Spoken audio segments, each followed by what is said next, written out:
رب يا رب اطلب الله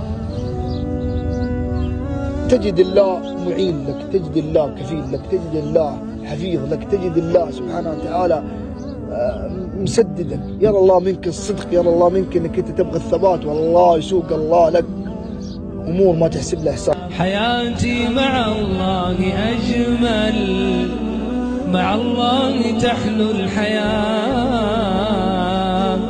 وقلبي إليه تبتل صياما دعاء صلاة. تجد نفسك من صلاة لقيام لمجلس علم لدعوة صحبة صالحة، كذا حفظ الله لك في كل مكان.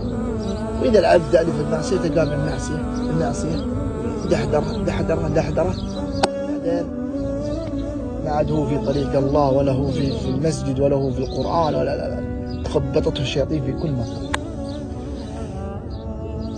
كلام جميل للصحابي، أتوقع بلال رضي الله عنه كما أخطيت، يقول غدا نلقى الأحبة محمد وصاحبه، وش باقي من الدنيا؟ ما باقي شيء.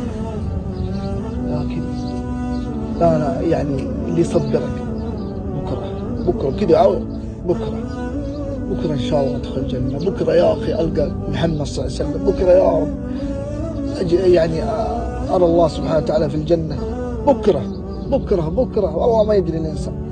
ومع ذلك أنت في كلمة بكرة في طاعة الله، أنت في نعيم في الجنة هنا في الدنيا في طاعة الله. من عمل صالحا من ذكر وأنت مؤمن فلنحيينه حياة طيبة، يحييك الله أحلى حياة وأجمل حياة وأفضل حياة ما دام أنت معه.